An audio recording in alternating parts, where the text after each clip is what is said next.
Hello and welcome back to another episode of Vikings Happy Hour. We're here to break down the London victory and look ahead to the Vikings potentially moving to 3-0 at home and 3-0 in the division. So, we got a full show for you. Make sure you grab your Lake Monster beer and let's get this thing rolling.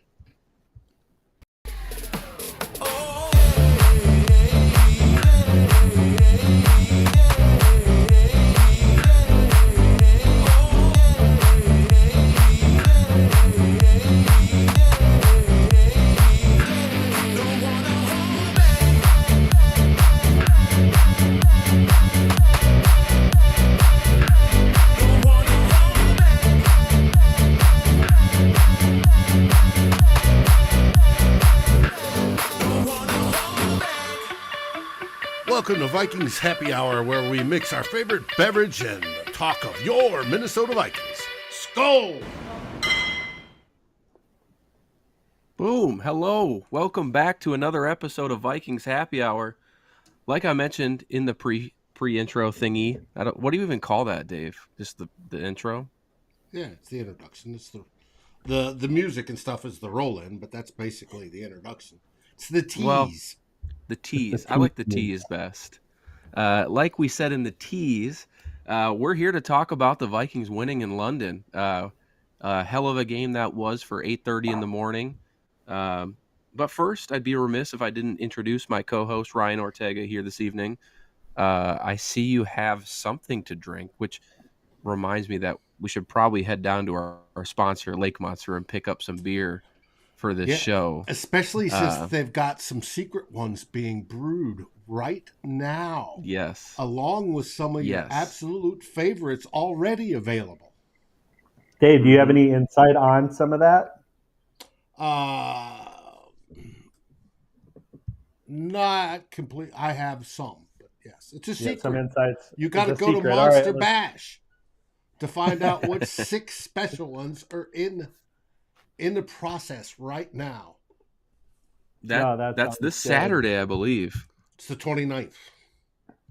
Oh, I thought something was this Saturday, but I might be confusing with something else. But anyway, But they got They some got a great lot of beer stuff out. going on. Lake Monster in St. Paul, Minnesota. If you're in the Twin Cities area, hit them up. So, with that being said, Ryan, how are you? What are you drinking? And give me your thoughts on Sunday's game. Yeah, Last doing Sunday's well. game. Yeah, right. Yeah, doing well. I'm just drinking just a standard beer. It's not a Lake Monster beer tonight. I apologize. I actually did go to the liquor store in Lakeville to pick some up actually for tonight's show and for this weekend. We're doing a golf trip up north, and I wanted to bring some Lake Monster up there, but unfortunately they didn't have any in stock in Lakeville. At least the liquor store by my house. So I'll have to hit up Total Wine or something like that before I head out for the weekend. But I do have it in my Lake Monster glass as always. So we're drinking at least in style tonight. I was gonna say you could just stop by Lake Monster. On the way up, yeah, it's on the other side of the cities of where I need to go. But you know what? It might be worth that stop. You're absolutely right. It is worth that stop. It is. Yeah. I mean, it's always delicious. I know that. Um, what was your question? Just how I'm doing. I'm Just doing your well. thoughts on Sunday's win. Yeah.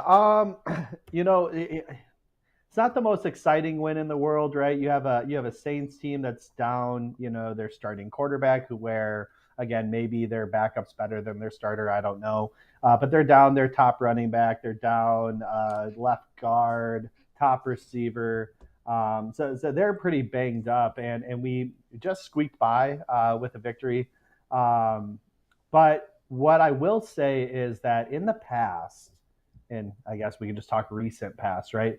These are games that we would fall trap to. These are games that we would be close, and miss that field goal to take the lead, and Will Lutz hits that field goal to take the win, right? Like we finish the game, and whether it's an ugly win, whether it's a blowout, a win's a win, and it allows us to be 3-1, leading the division, leading a second or third seed right now in the NFC second. Yeah.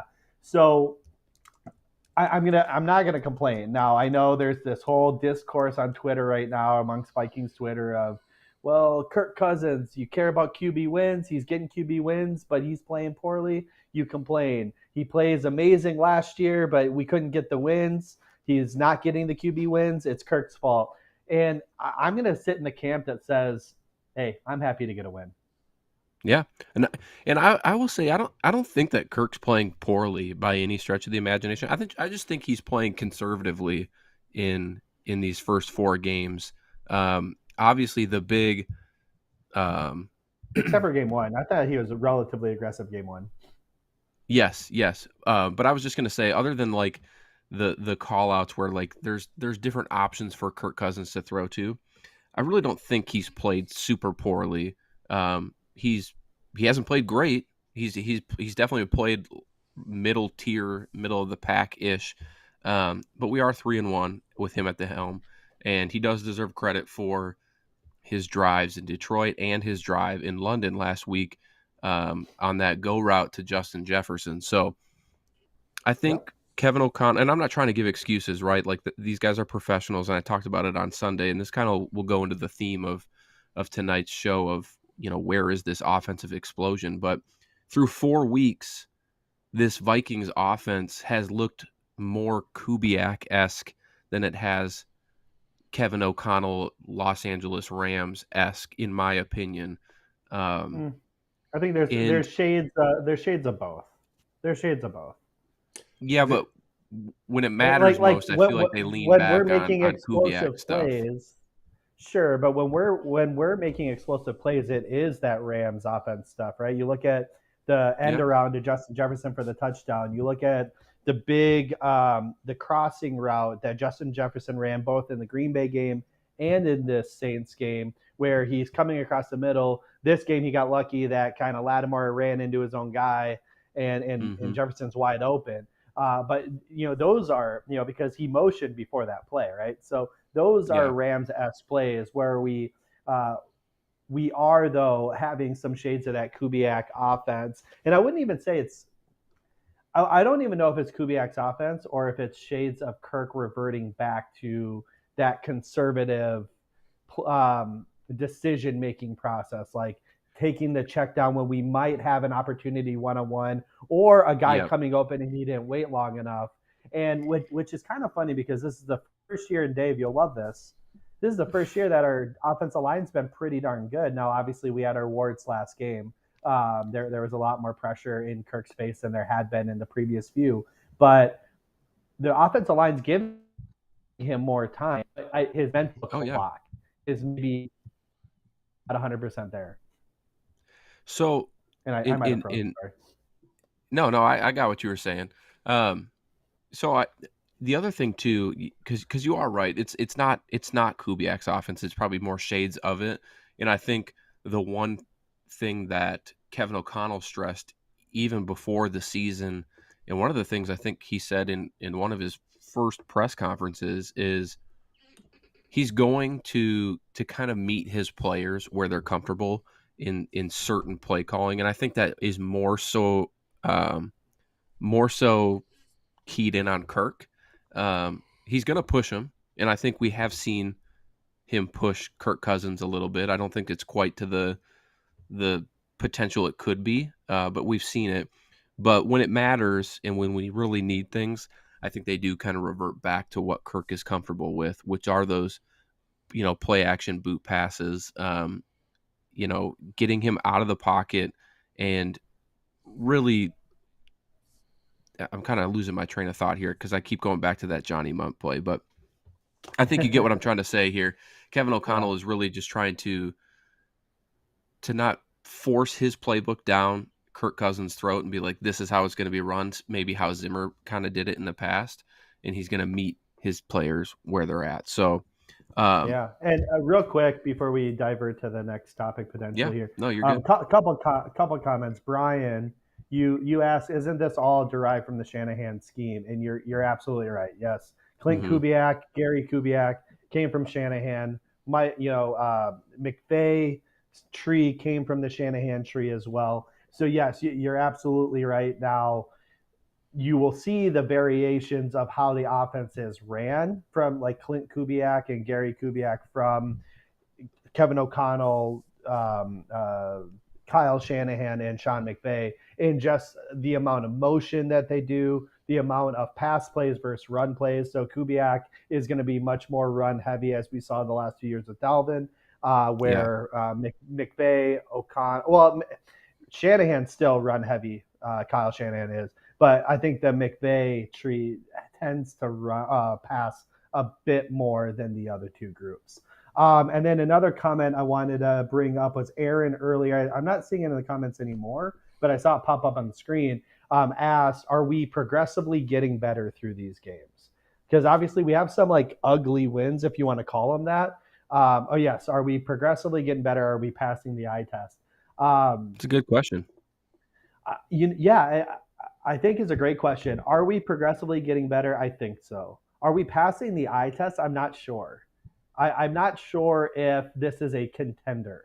Now, sure, we're 3-1 and we're winning when we need to win, but like looking at this team going up against, let's say, like the Chiefs team that just obliterated Tampa.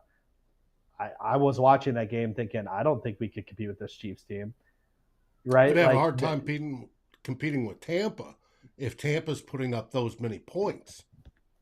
well, right, but also like Green Bay beat Tampa. We handled Green Bay quite well. Like, where's the delineation there, right? Like, you can say this Yeah. about all the different games, but I do know that we shouldn't be considered the favorite, right? Like, the Eagles are far and away seem to be the most well-rounded team.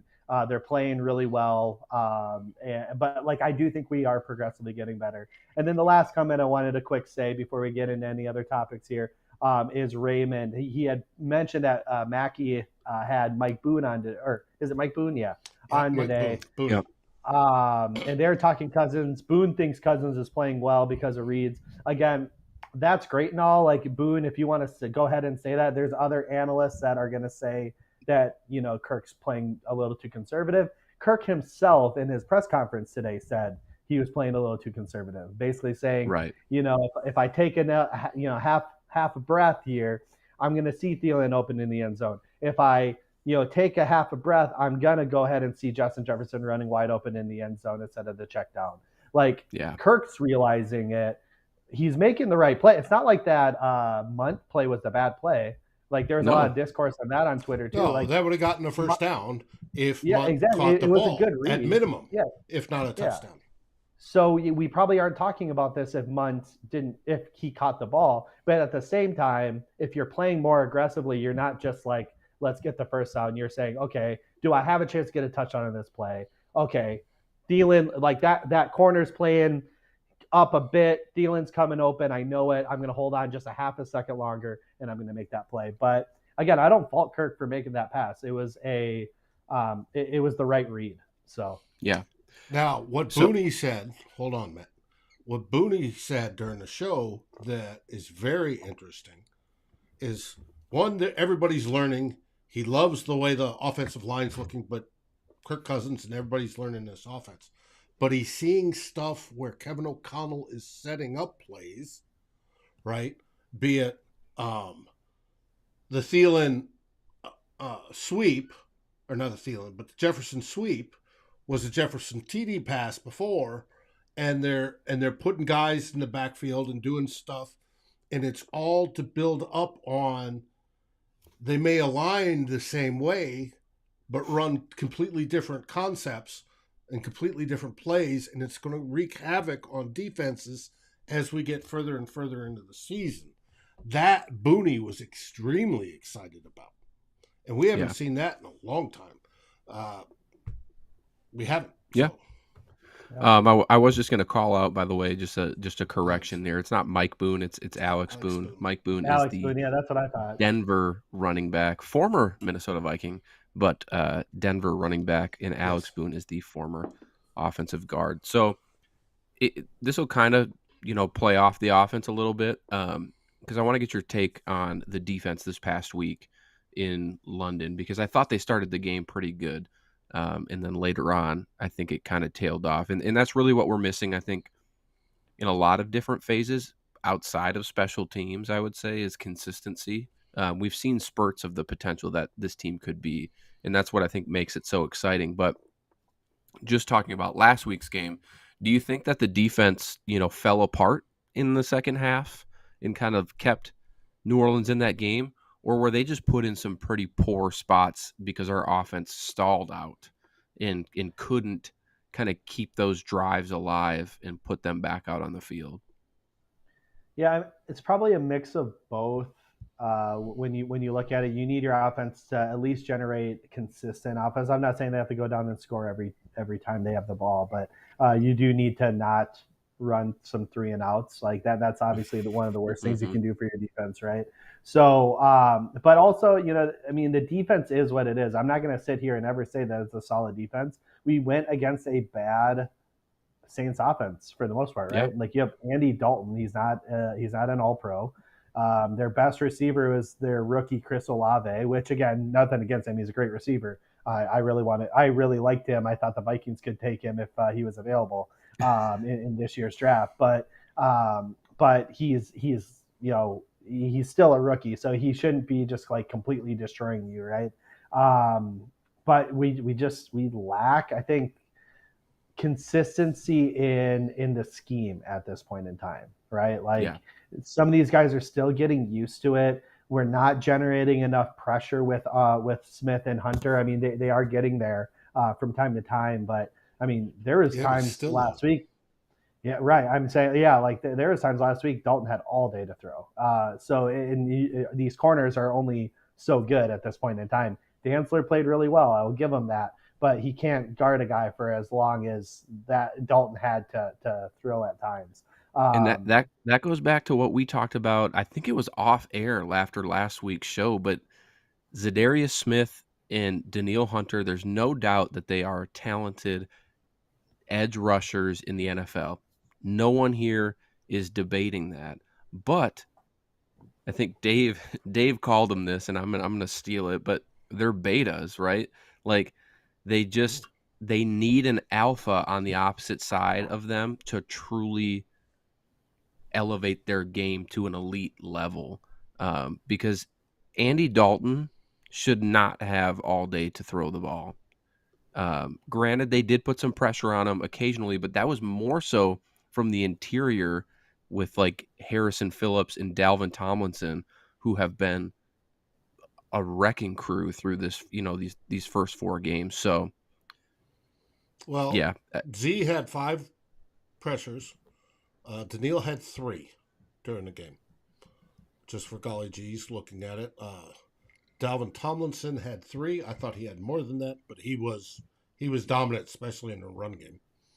And Phillips had no pressure. Dalvin Tomlinson has been fantastic. Oh, he's 4 games. He's probably our best defender. Yes. Mm-hmm. Yeah. But per PFF, grade wise, he is. Oh, really? Yes, he's their number 1 rated defender. I mean, I'm not surprised.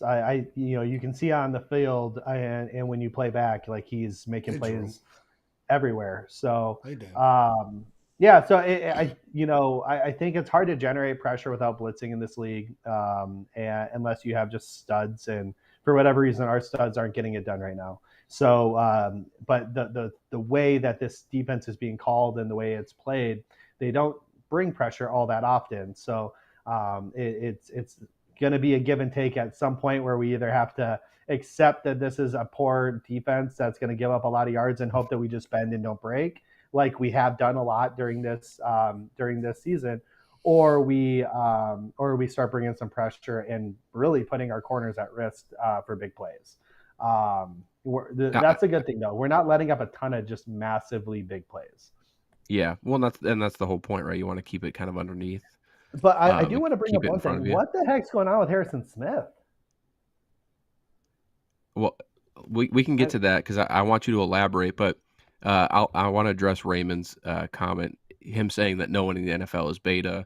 You don't get to that level as a beta, and I totally agree. I couldn't go out and do that shit. So when I say beta, which by the way it came from Dave, so this is really Dave's fault. If we boil it down, they're the sidekick. Yes, they just need someone opposite of them to really help them out. And until it's proved but like differently, what's weird is that those two are like the best tandem, at least skill set wise, we've had in a while. But yeah, to your point, Everson Griffin was like I don't want to say I was about to say like probably an insensitive thing to say about him, but like he was a dog. And I think Zadarius Smith is a dog too, but I just don't know if like that bark is coming right now. I don't know. Well, and and I think it might get there. I think it's part of the defense. I still think they're learning the defense. They're definitely learning communication on the backside, right? Whether they're playing shell and whatever cover it is, they're still making mistakes there and getting in the wrong coverage. So that's communication stuff. I think that's also Yeah, part of the line because I think in Donatel's defense is known for exotic blitzes. Have we seen any? Nope, not yet. and Hardly at they all. I mean, there may you probably count them on one hand how many blitzes we've had in 4 games. maybe Once the back end gets more locked down, I expect more movement up front. I Sure. expect him to throw in a blitz every now and may, then, which will help pressure numbers. maybe they're big brain in it though. Maybe Could be. they're not revealing things, knowing that they have these easier opponents, and so why would you put those things out on tape, um, so teams can kind of learn it, when instead you can kind of keep that in your back pocket, and when you go up against a team like the Miami Dolphins in a couple weeks, who I think I still think people believe in them, even though Tua is not going to play this week, but He you probably go won't into play that for a game and month. you surprise them, right? Maybe you do start sending some of those blitzes that are part of a Donatel's defense that we have not seen yet. Um, Yeah. and maybe they're just trying to keep it vanilla. Who knows? Who knows? Going back though, because you seemed like you got a little hyped up, Ryan. And Dan, I am taking ownership. Ryan just summed it up better for me. I think they're more like sidekicks. So, um, but Ryan, what are you talking about Harrison Smith here? Just, you watching that game, he looks like shit. We're used to Harrison Smith being like the like savior of this defense, like the eraser of the defense, and he almost seems as much of a liability as Cam Bynum is right now. Um, I don't know. I don't know what it is. Like he just doesn't look himself. And God, I could have swore I was going to break something in the house when he stayed down. I know they blew that whistle really freaking quickly on that big pass to Olave. Um, Mm-hmm. and they blew that really quickly when he was down on the ground. But I'm like, dude, you gotta get up. Like you have to be so much more aware, knowing that they threw it over the middle. They got like 20 seconds left, no timeouts. They have to run up and clock this. Get your ass up and squabble your way to the sidelines. I know you got hit in the nuts. I understand it's painful. I get it. But like you got to get up and not allow that clock because you know they're going to clock it. So if Yeah. you can just stand up even and let them clock that ball, you know what I mean? Like now we're not talking No. like because we got lucky that Yeah, but Olave, he I think was it in was, pain. couldn't get. I get it, but get up, just stand. You can It may have stand, been too hard. dude. Well, All you know right. what? And then get off the football field. Like that is ridiculous. I was so mad because that like if Olave catches that ball on the sidelines, hey, I would stand up, Dan. I would stand up, and I would probably be crying, but I'd stand up and let them clock that ball because So that allowed them to run 2 more plays. I think then what I'm hearing, Ryan, is, and we could do this, and we could just We're go to a wearing nuts park, up. What do go, you go mean? to a Yeah. go to a football field, and we can just wail on you real quick, and then we'll see how quickly you can get up and then run to the sideline. And if Dude, you can he do didn't even it, have to do that. He just had to stand up. He had to stand up and not be hurt. That's Yeah, all he but had to do. trust me, you can kill a man if you hit him just right in the nuts. I understand. I've been hitting the nuts before, Dave, and it hurts like hell, but I can stand what? up to save my team. It was bad. He needs to be more aware and get his ass up because he got up about a second too late. It was 1 second Well, too we late. originally thought, Matt and I both and Flip I thought thought he he broke his wrist. broke his wrist. right? No, And he especially just when he can't. went to the sidelines and he was holding it down low, he was holding his wrist, but he was You He was know, holding it holding his over his junk. crotch. We found out later it was I got to the be honest. he got hit in the nuts. I didn't think we would be talking about getting hit in the nuts tonight. Well, I'm So, just saying, like, dude, like between the poor play and then that happening, I was just irate. I was irate. well, tell me more about what you were irate about on Sunday. Because for me, it was the first half blunders where we came away with 2 field goals and we didn't score any touchdowns to put this pathetic Saints team away. And maybe they're not as pathetic as we think they are. Their defense is elite, but nonetheless pathetic Well, from an offensive here's the thing: is standpoint. that defense is elite. Yet we put up, I think it was 28 points or 28 points. Yep. We put up 28 points, and that easily could have been 42 or whatever, -9. Yeah, so whatever. It easily could have been like 35, 40 points if we actually could get in the end zone. So, yes, I was also upset about that because, again, we had opportunities. We talked about them already. Kirk throwing to the flat when that second read, that next read is coming open in the end zone. Jefferson was open. Thielen was open. But again, I mean, it's split-second decisions. It's easy for us to say it in hindsight when it's happening on TV. This guy has 320-pound linemen coming after him. So again, it's easy for us to say, but you look at the way that the scheme, and it's been the consistent since game one. We even called into question Kevin O'Connell's play calling. It's not the play calling. These guys are getting open. It's making the right read or moving to your second read when the first read is like it's an okay option, but it's not the right option. So yeah, I was upset about that. I was upset about, like you said, the play calling on defense where we allowed them to get back into the game. Harrison Smith laying on the ground like a little bitch. And then Just yeah, I go don't in know. on him. Ryan's got some nuts to talk about it, so it's just frustrating. You know what I mean? Like, it's like, again, I'm happy for the win. I'll take the win. A win's a win. But when you have an opportunity to put away a team, that's our next step. We're winning the close, tough games. We're coming back. Now we need to put a team away, and hopefully we can do that this week. So I will say, because I think I was probably equally as livid is not the right word, but just frustrated on Sunday. Like clearly I'm happy that we won.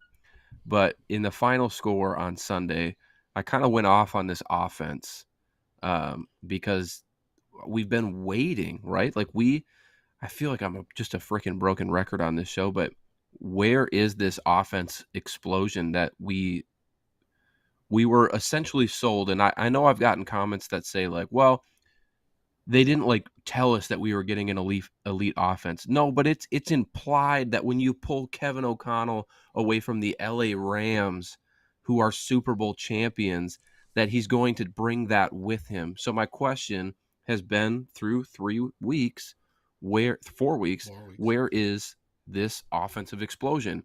And I can say that I'm still wondering where that offense is.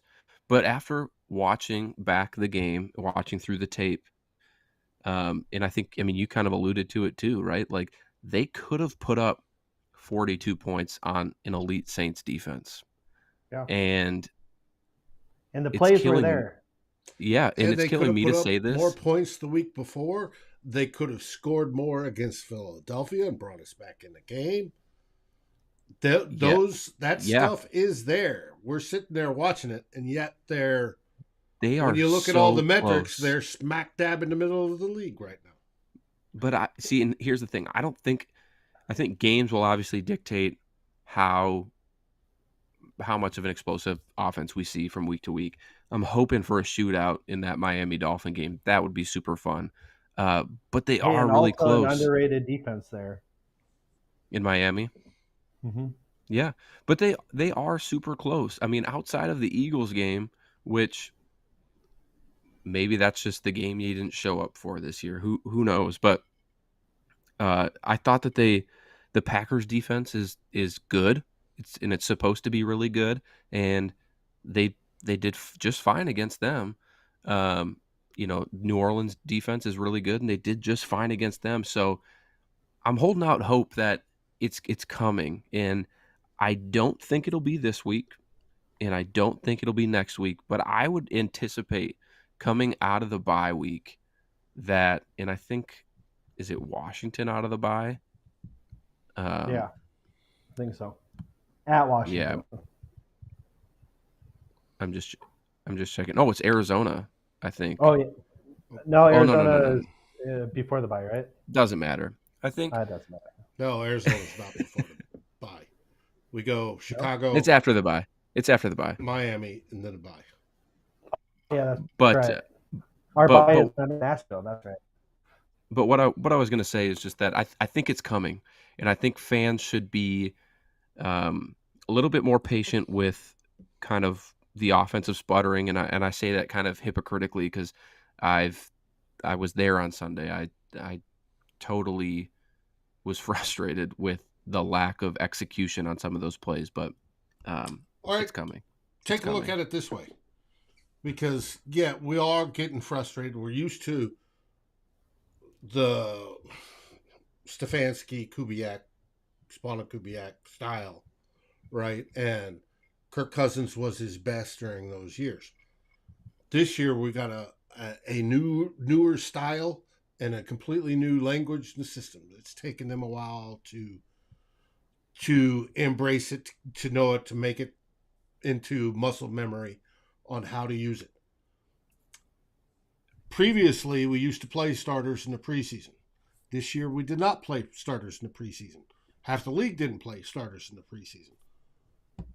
What you're looking now at that first 4 weeks, the September, and this one was technically October games, tends to be sort of like the preseason, especially when we played four games in the preseason, where guys are starting to get it when they've got a new system. And new systems even take longer than old systems that they're used to. So they're coming together slowly. Who was the one that commented? I think it was Aaron. Do we see improvement via the eye test? Are we seeing improvement game to game? If we see improvement game to game, that is something to be happy about. Yes, we can nitpick and go, why didn't Kirk look here?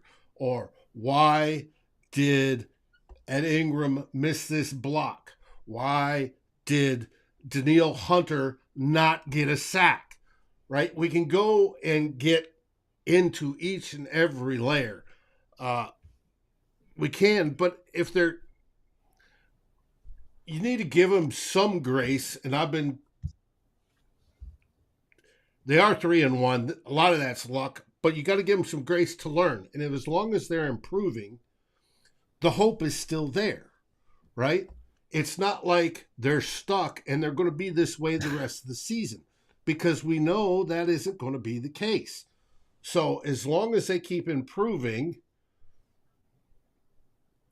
yes, we may get frustrated, but if they keep improving and keep winning, let them do that all the way until they hit the elite teams. But we hope by the time they get to the elite teams, they're playing elite. Yeah, for sure. I'm going to go back to a couple of comments before we get to the Bears game, if we can. Yeah, I know which comments you're going to go back to. No, not that one specifically, at least yet. Number one, tight end play. Are we missing Rudy after that? Not really. I don't think Rudy was elite when you know who I missed? Rudy was elite 10, 15 years ago. But Rudy was fine in the early part of his career, but the later years. Kyle Rudolph was never elite. No, ever. He was good. Oh, hey, I'm going to listen to Glover Quinn. Glover Quinn said they game planned against Kyle Rudolph early in his career. Like, that's how much of an impact apparently he in the red. I'll give him in the red zone. He said all over on the show. I couldn't believe it, but because I even openly was like, what are we talking about? So that was the first one. The next one I wanted to go to was, where did it go? What do we think about Tyler Boyd calling out the fans after the game? That's Tyler Boyd. All right, not Tyler Boyd. Sorry, Chris Boyd. We're getting all our names mixed up here tonight. Chris Boyd. Yeah, Chris Boyd. No, that's So bullshit. Matt, do you want to address it? I forget what the exact quote is, so let me pull it up here just so I can properly, Should never take out. retell it. You should never talk disparagingly to your fans. They pay your bills. We got some Yeah, ungrateful yeah, fans. yeah. I I don't was be gonna on say, the internet looking for shit, but we won and yeah. some were still complaining. We got a big dub. We're 3-1. Shut the F up. Please find another team if you're not satisfied, or shut the F up. My, you know what? My reaction to that is I don't care what Chris Boyd thinks of the fans. That's true. I really don't. Like, Chris Boyd had a huge play in that game, and it was a momentum swinger, and I am happy And it about that. almost cost us 15 yards. It should have But cost us 15 yards. but Chris Boyd has been on the team for what? Oh, I shouldn't. 5 years? He threw his helmet. That's an 4? automatic penalty. How long has Chris Boyd been on the team? I think it's his 4th year. Yeah, I think We've This is been the last year of Viking his contract. fans for so much longer than that. And so Yeah, but you know what? I'm going to agree with Boyd a bit, honestly. Like, what the hell are we no. like? No, we're going to sit here and complain because we're sitting here complaining that Kirk Cousins didn't throw to Adam Thielen for a touchdown. We're sitting here complaining that Justin Jefferson didn't throw for a touchdown. We won the effing game, and people are saying that this team's trash. And he's sitting here saying, hey, we put our lives on the line to create this product for you, to win for you, and we're doing that, and you guys are nothing but complaining. And that's true for a lot of this fan base. Well, So I though. agree with them to that extent. But here's the thing. So complaining, like, we're not complaining. We are simply critiquing some of the play. Like, obviously we're happy, but no game is perfect, and there's going to be things that you can critique on a week-to-week basis. Now, I don't know. It wasn't just Chris Boyd that it was agreeing with, or he's the one that spoke the comment. There were many players that agreed, including Cam Dantzler, and he's one of the rising stars of this team. So it's not just Chris Boyd who's thinking this way. I think that we need to understand that it's hard to win in the NFL, and we should really be grateful for it. I guess I'm also a little bit surprised too, because at least in my feed on Twitter, in what I read, there were clearly people critiquing Kirk Cousins, some of the throws he made, the defense letting up some plays, but that which happens across the league. It happens every single week. Every team has this, and I guess I was a little bit surprised just to see it, because I didn't think it was an overwhelming amount of fans that were like super pissed, but apparently there's enough, because Chris Boyd tweeted about it. I saw other fans calling us, fake or fraudulent 3-1, people. So honestly though, I don't care what Chris Boyd thinks. I'm going to root for this team. I do too. Yeah, I do too, but I don't care how he thinks about how we root for the team that has let us down for decades. Prove us differently then. You know what? Yep. Go out there and win every game. If there's still fans complaining, go out. Prove us differently.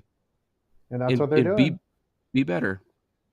Every week. And then the last question I have for you, Matt, quick before we get to Denver, is last week you got cooked pretty good online. And in the comments tonight, tonight you are getting cooked again. What's going on? Like, where's Dan's comment? If anything, I think you are like the more likable of us two, to be honest. Of course, Dave's the most likable, but of us two, I would assume you're the most likable. But you're the one that's constantly getting cooked. Now I'm called, smoke another one because I keep getting all these names wrong.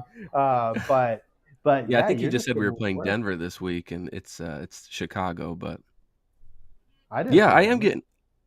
I thought you did, but whatever. Yeah, I'm getting a little cooked, but I think it's a little bit different. So in this season, I've tried to take a more active role instead of just host, and so I think I'm putting my words out there more, and so they're being scrutinized more than they probably have in the past. So, and rightfully so. But yeah, last week I got roasted by I can't even remember his name, but I was volunteering to hop on Viking Hot Takes with Flip, and I log on to check the comments after, and yeah, I got torn to shreds. But You got we made words. amends. We You made did. I amends, saw that. and we're good. So I expect to make amends with Dan here too, or Nick. It was Nick Howard. Sorry, Dan, I didn't mean to put you on I know, and blast. Dan called you out too, I think. Yeah. Oh, well, maybe it's both. I got to make amends with both here. But Nick And said, "You're Alejandro. I mean, they're all working you. where are these comments? I'm not even seeing them." I don't know. See, Dan said he's They're in giving me there. crap. It was Nick telling me to own up to or practice what I preach, which I am practicing what I preach. I was frustrated. I looked at it, and now I'm like, all right, we gotta be patient with the offense. Yeah. I'm practicing what I preach. That's perfect. And then last Keep the comment, fiery quick. comments coming though. If you guys have had long days, or you're frustrated from some of the Vikings performances, Or it's I Wednesday can at be that work and your guy. boss is a jerk, and I can be that guy. Come vent. in here and just fire all your disses that you want right at me. I'm here for the party. It makes the show fun. Yeah, Yeah. I agree. Last comment on the game, and then we'll go to Are you Chicago okay here. tonight? I'm great. Yeah. You are Is stumbling. Greg Joseph 1 second. and all of the special teams. Greg Joseph and Right. the special teams. I mean, we're sitting here where special teams traditionally over the last few years has been almost the Achilles heel. Like they're not the reason we're losing games, but they're definitely not helping us win. Where now they are actually actively contributing to these wins. Yes, they are. We're getting big returns, we're getting clutch kicking, we're getting Great plays, stops. fumbles or big stops, and like making them down in distance, or not down in distance, but like pinning them back. Like, is our punter the best punter in the league? Our rookie, right? He might be the best punter in Ryan the league Wright. right now. Well, he's the Ryan one is with right. probably the best quarterback rating. Well, that's right. Hecker had a great pass this week that I think got called back. But yeah, I mean, it's a couple cool plays that way. Like I'm like jazzed up about this special team. So it's good to see Greg Joseph win Special Teams Player of the Week as well. Yes. Well, Matt Daniels is turning out to be a heck of a coach, and he's got the whole team fired up. They asked, talking about Rager's juicy booty or whatever he was saying. Yes, those comments. They were talking about Kevin O'Connell mentioned it in his press conference today, how the whole team's excited and how they want the special teams cap, and how CJ Ham's a great captain and they're all taking ownership. And it's the first team they've ever seen have special teams meetings solely, player-directed special teams meeting at least once a week. He's got them fired up. He is a future head coach prospect. He just has that it factor. Mike Tomlinson, before I went to Pittsburgh, had that. He's got that, and he's going to someday make a great See, head I'm not coach. the only one messing up names. You know what? So we have. I can blame the whiskey. I mean, Dan Henneman said it is happy hour, and I think we have never tagged this like phrase for this show, but I said something a while back that the longer this show goes on, the crazier the takes get, and it's true. I mean, when you're drinking throughout the show, it gets a little chaotic. But we're cruising through this show. We haven't even talked about this week's game, so let's just quick go through it because Dave will have us covered on Saturday on Two Old Bloggers to really break it down. So if you guys really want more of a detailed explanation about what to expect this weekend, matchup, so on and so forth, check out Two Old Bloggers on Saturday. I think it's Saturday this week. I don't know if it's changed. Normally at 4:00, it may be up in the air. I'll let you know because Darren will be in Alberta, Canada. Perfect. So there you go. You guys can check that out there. But we can still touch on it. Central on Saturday. Ryan, I have 3 questions for you. You can pick any one of them and then throw a different one back to me. What are your expectations for this week versus the Bears? What are some matchups that we can exploit? What are the keys to victory? I think Hey Don, welcome to the show. I don't know, man. There's too many good options there. I think I'm going to go with expectations, and I'm Okay. actually going to disagree with your earlier take. I think we do see the offensive explosion this week. A home game, Bears porous defense. Their DBs are trash. I mean, they got Jalen Johnson is their only good DB, and I can't remember if he's even healthy right now. And Kyler Gordon, who I loved in the draft process, is just Yeah. getting worked, I think all season. in every mock draft, I think I was actively trying to get Kyler Gordon. And Never it's quite nothing, and came to he's fruition. probably just fine. I think he's probably just fine of a corner, but like, I mean, when you're going up against some of these offenses they've gone up against, and the rest of your team is like just garbage because they have no pass rush, right? So like, Yeah. you're not getting any help from that. Yeah, he's just getting worked. So I think this is our offensive explosion game. I think we're going to have a great opportunity to um, really stick it to them, which is something we haven't really done to the Bears in a while. They always hang around, and they might hang around even this game. But from an Mm-hmm. offensive standpoint, I think we're going to put up a lot of points and have an opportunity to really showcase what we can do. Yes. Yeah, so that's kind of what I'm thinking here. Okay. And I think we have. Sorry, I had to address it. Alejandro, I think it was. He's telling me that or no, Aaron. Aaron's telling me I need to do a TikTok of me getting hit in the nuts side by side with Harrison Smith Yes. and see if I can get up faster than him. And I'll then film it. Alejandro had mentioned tequila, and I'm like, well, if I could take a few shots of tequila before that happens, I might be up for it. So, There you go. There you go. all right, Matt, why don't we have you talk about the keys to victory? Keys to victory.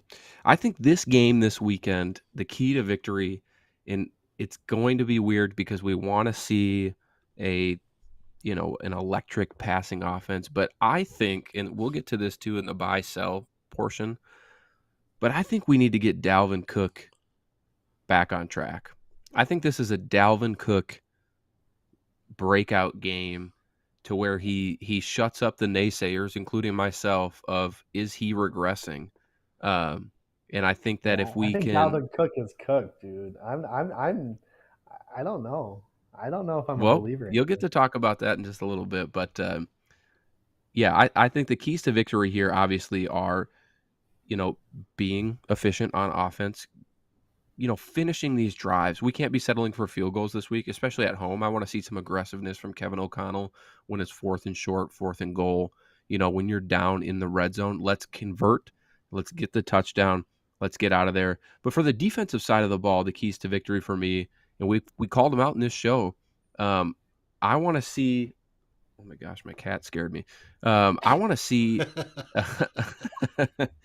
I want to see Zadarius Smith and Daniil Hunter shut Justin Fields down. And I forget which show it was on, but I kind of compared the mobility aspect and the tough running of Justin Fields to Jalen Hurts and Josh Allen, right? They both kind of are elusive in the pocket, and they can be a little, they can get away from pressure pretty easily. Now, I'm not saying Fields is even in the same realm as those two, especially arm talent wise. I would trust Jalen Hurts and Josh Allen way more than that. But I want to see Zadarius Smith and Daniil Hunter really apply that pressure and close down on Justin Fields. I wanted Justin Fields back in the day. He's a division rival now. I want him to have nightmares from Sunday's game versus this Vikings defense. Let's get it rocking. I want some old school football where we stop them on defense and just pound the rock. Mike Zimmer can sit in Kentucky and be proud of this game plan this week. And that's my key to victory. Wow, look at that! Look at that, Dave. Do you have a couple of matchups we can exploit real quick? Well, as he said, as Matt said, Justin Fields is the worst under pressure, and he's the most under pressure so far this season of Dude, anybody Dude You ranks need 32nd out of 33 quarterbacks this year, according to you've PFF. got to crank up the pressure on him. This is the time for Donatel to break out those blitzes and make his life miserable because he has nobody to throw to, right? Yeah. The Bears aren't good. Now, I shouldn't say that because I probably jinxed us. But on paper, this should be the coming out game for the Minnesota Vikings. The offense should rock. They have no excuses. They should go out there and maximize. Justin Jefferson, Yes. Adam Thielen should be putting points on the boards. We should be able to run on them. Hopefully, Dalvin gets his first over 100-yard game. Kirk Cousins should be able to settle in. This should be the coming out game for the Minnesota Vikings. And one key factor is that destroy their will to play. Right? Destroy not only on the offensive side, but the defensive side. Destroy Chicago's will to play. Make them want to get on their bus or their plane and fly back to Chicago before, the end of the third quarter. Just destroy it. Yeah. And they could do that. They have the ability. And I totally agree with you, Dave. Ryan was looking for matchups, though. Well, he kind of gave that, right? Like the defensive line versus the Bears' offensive line. That's fair. That's fair. Our I guess. offensive line versus their defensive line. I don't think impose there's their will. Yeah, I get it. One section where the Bears are better. Oh, hey, Aaron, you are right. No more Hicks. We need Asamoah in there. We really do. And Asamoah is supposed to start. I saw that a couple days ago. What? Not Asamoah. Nope. You got me so excited. Armin Watts is going to start for the Bears. I'm not worried about Armin Watts. And he hasn't started yet this season. Why would we worry about Armin Watts when we have the amazing, elite Garrett Bradbury? I'm not worried about Armin Watts. That's just what I'm the saying. One center that the one player I've trashed consistently over the last 2.5 years has been Garrett Bradbury. And he's sitting here actually playing out of his mind right now. I don't know how great he is. I think he's still grading semi-poorly, but he's actually pass blocking better, which is what 18th. I wanted. Well, actually, he's grading the best, but I'm not sure it's all him versus pass Cleveland blocking. And I'm blocking last game, he was awful, apparently. I'm using my host powers. I'm not going to sit here and talk about Garrett Bradbury. Let's start the lightning round. That means. By the way, if you're here still and you're firing up the chat, we really appreciate it. That wasn't me. No, that was me. I hit the wrong button. And please continue to come back every single Wednesday. We love hearing your comments. We love seeing you shit talk us. We're all in this together, as they would say in High School Musical. I know Ryan will love that analogy. I really do, actually. You know what's funny is me and my friends actually used to love that movie in high school, and my wife just rips me apart for it still to this day. Like, really, we can adopt it. I'm like, we're all in this together. I like the music, Zac Efron. Come on, it's nice. All right, let's get the lightning round going. Okay. And shit, I didn't do a recap of last week. I'm falling apart. I think last week, over under, we had Vikings defense with 1.5 interceptions. I believe you took the under. I did. Ryan. So you would have been correct. Adam Thielen, 95 receiving yards. I think you guys said under, and I think you both barely got by there. He got 92, I believe. And this is all just off the top of my head because I was a horrible host and didn't look into this beforehand. The third one was 24 points by the Vikings offense, and we got that one as well. So nicely done. This week, a little bit different. The first one to you, Ryan. Justin Fields, 1.5 interceptions this week. Yeah. Oh wow! Hold on. We're getting some High School Musical stands coming out in the comments here right now. Alejandro used to be in love with Vanessa Hudgens. Let's go, my guy. Let's go. And yes, Aaron Alejandro, Misery you does need to make it back every week. This is awesome. always. We right. want you all back every week. So what do you say? 1.5 interceptions for Justin Fields? Averaging 1 a game, by the way. Yeah, I'm gonna still stick with the under. I don't think he's a great quarterback. I think they're gonna try to run a bunch, and I just don't trust like Dantzler to get the pick when he has a wide open pick or whomever. Forgot Like about that. we've dropped a lot, so I think I'm gonna go under. All right, Dave, what are you thinking? Well, how many yards a game are they producing passing wise? It's only like 100. Yeah, it's not a lot. So he's not throwing a whole lot of passes. I'll go under. Stick to what you know, Alejandro. That's a quote from Dan's going Stick over. to the stuff Thank you, know. Dan. I appreciate the optimism. Thank you, Dan. Yeah, and if you're still here, Matt, I what are you meant to doing? preface this. I'll tell you right now, but I meant to preface, if you're still here listening, comment what you think as well.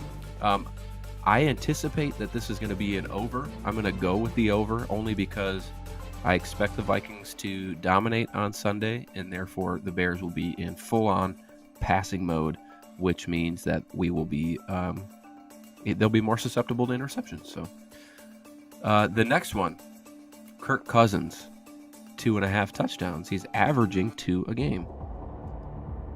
I'm gonna go over. I think that Cousins is playing well. He's going to have a little bit more time to actually read the field because of their poor pass rush, and their secondary isn't very good. So I think we're going to have an opportunity to get the over there. All right, Dave. He's going over. Like I said, this is a coming out game for the Vikings. Oh, see, I can't. I would get cussed out by Nick, Howard, and Dan here if I chose the over here, because I said this was going to be a Dalvin Cook game, and so I don't want to be a hypocrite. Still can be. And I got to No, I practice don't what I mind preach. scoring 5 or 7 touchdowns. No, I'm saying the under. I think he gets 2. I think he sticks to what he's been doing. Raymond going with the big one, though. He thinks 5 touchdowns this week. I hope, man. Wow. I hope. Dalvin Cook is the next one. Over or under 100 yards rushing. He has yet to surpass 100 yards this season. I'm going to stick with the under. I think we're incorporating Madison enough where it's limiting Cook's production. He's still playing a little hurt, I think, and hopefully we're up at enough of a lead where we can kind of put in our backups. That's how optimistic I am this week. Nick Mullins time? Is that what you're saying? I'm Ty Chandler, Nick Mullins, Kenny Wangu, all of them. All right. Dave, what about you? You thinking Dalvin Cook over or under 100 yards rushing? He should be able to run on the Bears.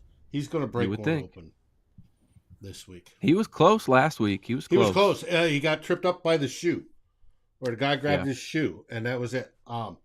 Now he's going to bust one. I'll go over. He goes over 100. He didn't even grab his shoe. He tripped him. It was ridiculous. It was a legit trip. I have to say over. Or again, I'll in the comments next week. I know Nick and Dan will be ready to roast me. So I'm going over 100 yards. Let him rest his shoulder. That's not going to happen, Brian. Here's my bold prediction of the game. Oh, we should get this weekly as well. We can add this into the lightning round. My bold prediction this week: 175 yards rushing for Dalvin Cook. Wow, look at you. Whoa. Ready? And you know what? There was nothing contributing to me saying that at all. Well, I wish I had some bourbon right now. If you're listening to this on the pod, I just had to lift up my my whiskey glass. All right, so we'll do some buy sells, get to the predictions, and then we'll get the hell out of here because the fact that you guys have spent an hour with us this evening is really appreciated, but you shouldn't.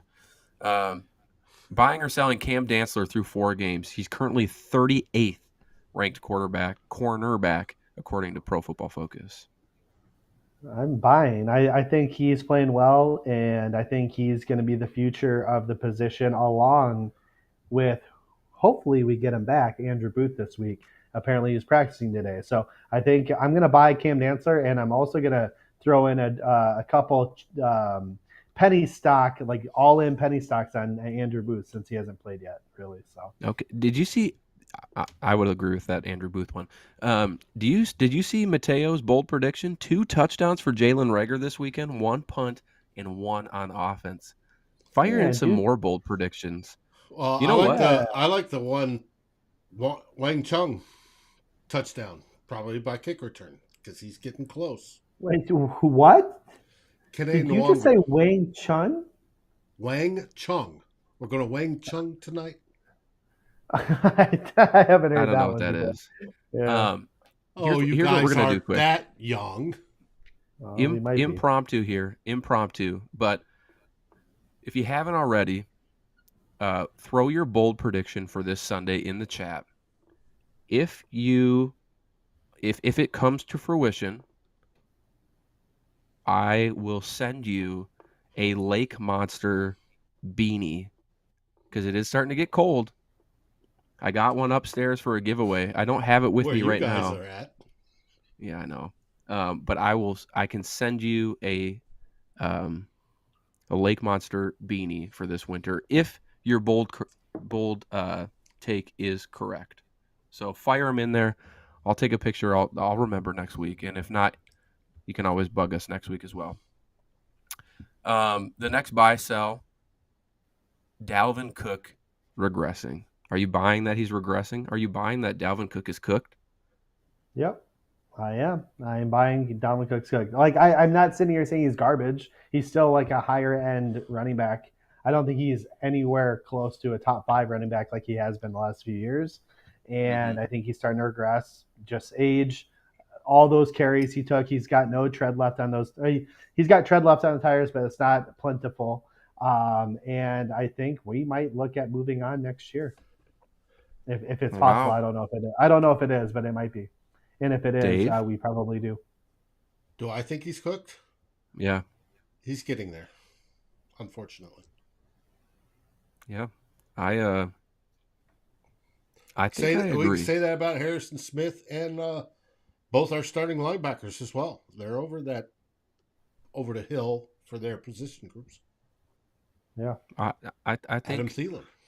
I think I'll agree with that. I unfortunately believe that Dalvin Cook might be on the downfall of his career, but much like Ryan said, I don't think it's necessarily like he's just done, right? Like I think he can still be decently productive, but I almost wonder too if the Vikings offensive staff believes it, or maybe there's an injury he's battling through, because outside of last week, I think Madison has been pretty consistently in the lineup more than we've seen in previous seasons, and that might just be a regime thing, but that's just something to continue to keep an eye on.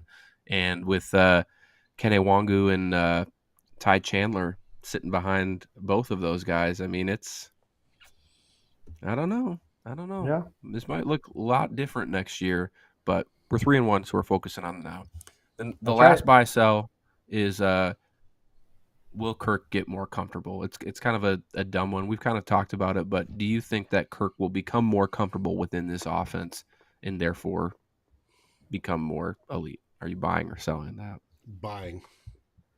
Oh, Dave's quick to jump on that. Why? Mm-hmm. Because he's going to learn. He's getting little bits by little bits. He will learn. He will get more comfortable. He'll be fine. And then Honestly, he'll break our hearts, but that's beside the point. I just think Kirk is who Kirk is. I don't think that he's going to get significantly better. I don't think he's going to get significantly worse. I think Kirk is who he is. Like, we've been saying this for all offseason, really. It's like, I don't think Kevin O'Connell here is going to make Kirk suddenly this MVP candidate. I think he is who he is, and he's a darn good quarterback. So it's not like I'm saying he's bad. He's a very good quarterback. I just think he is who he is. I don't think he's suddenly going to become this MVP level quarterback later this year. Well, I'm not saying that, but he's going to get comfortable running this offense. Is what I'm saying. Yeah, and I kind of left it up for ambiguity here, but yes, I'm going to buy this. I think it's just as time goes on, you get more comfortable with certain situations and certain things, much like a normal job, right? With new roles and responsibilities. He's just kind of working out those kinks, and I think that we'll get there. and he will be more comfortable. Now, whether that translates to stats is yet to be determined, but Sure. Hey, he's getting wins, and that's the most important stat. So that's all that matters, except on Monday night. That's a joke. So, all right, let's do predictions, and then Dave can update everybody on what's coming this week. I mentioned at the beginning of the season that each week we will have a media guest give their prediction, whether they're on the show or via telephone. And tonight, Dave will bring it up here in just a second, but tonight we are graciously gifted a prediction from Chris Thomason of the Pioneer Press. Hello, this is Chris Thomason of the St. Paul Pioneer Press. I'm sitting here wearing a House of Commons shirt from London, even though the Vikings have already been to London. But anyhow, moving forward to the Chicago game, it's kind of unusual that they're playing the Bears at home not late in the season, so they can't blow a playoff berth by losing to them. But this is a different Vikings team under Kevin O'Connell, so I am predicting Vikings 23, Bears 20. Thanks. Thank you very much, Chris Thomason. And a slight jab there, by the way, of can't blow a playoff berth. Wow. I love it. I love it. So we got we got Chris with a victory for the Vikings. By the way, I didn't recap. I'm 3-1. Ryan's 3-1. Miles is 3-1. The media guest is 3-1. Dave is 2-2. Ryan, why don't you go? I think we win well. I have this well in hand, and I think we, have a pretty big differential there. I'm going to say 31-17. 31-17. I'm trying to look quick. I was thinking 31-14, 31-17. Yeah, I was going to say maybe 10. I don't know, but I'm going to say 31-17. Yeah. What is the spread? The spread's 7. 7. Oh, I usually look at this too, and I didn't. But yeah, I'm going to go with the 14-point spread. The spread is 7. Skull Purple Podcast says he's 4-0. Congrats, man. Woohoo. That's good. I wish I was 4-0. I'm doing good this year, though. Last year, I think I was, whatever the Vikings record was at this point. I am going to go with a convincing victory. And I think when I say convincing, I do think the 7 spread is probably pretty accurate because I feel like Chicago gets a garbage time touchdown. So I'm going to say 23 or 30-23 Vikings win. That fulfills it. I think that's pretty close. Yeah. So, and that's it for us. Thank you for joining us. Dave? Yeah, I said 31-14. That's right. Yeah, I think the defense keeps them down below the Mendoza line. The Mendoza line, for those that you don't know, is 17 points. That is their stated goal this year. They've been running around 24 points, but 17 points is the Mendoza line. If you keep teams under 17 points, you generally win. And they should score at least 31 points, like you said. I expect that sort of offensive production because their defense is so weak. And there's the availability to do that in this new system. And there should be people, this should be their coming out party. Flat out and simple. All right. We're going to see it, hopefully. But yeah, that is it for our show tonight. Like always, this show is sponsored by Lake Monster Brewing in St. Paul, Minnesota. If you haven't yet, go out there, check out their beer. They have a great indoor space. They have heaters for the outdoor still for fall weather. So if you're in the Twin Cities, make sure you swing by. As for everybody in the chat, thank you so much for firing up the chat tonight. It was great. Make sure that you like and subscribe to the Climb in the Pocket YouTube channel so you can come back and see us every week. Tell your friends, tell your family, tell your coworkers, tell the homeless guy in the corner who's probably got an iPhone somewhere. Anybody. I know that was kind of mean. But still, point still stands. Tell everybody you know to come check us out. Give us a bunch of shit. And hey, you might get a giveaway. And then just a shameless plug before I toss it to Dave here. I am going to be writing more, and you can check out all my stuff over on Daily Norseman's website. I just recently published one saying, should the Vikings now be considered the NFC North favorites? So go check that out. Spam the comments there, and we'll see you next week at 8 p.m. Dave, take it. Very, very shameless plug. All right, go Hey, ahead. nothing Go wrong ahead, with Dave. it. It's great. It adds another voice over to Daily Norseman. And Daily Norseman has some of the best writers in the Vikings blogosphere. They are our partners, literally our partners. We have been with them. We are part of the whole SB Nation community. We happen to be their podcast arm. Chris Gates runs the website. There's tons of great writers. You know Eric Thompson from Viking Hot Takes, which should be on tomorrow night because they moved from Tuesday.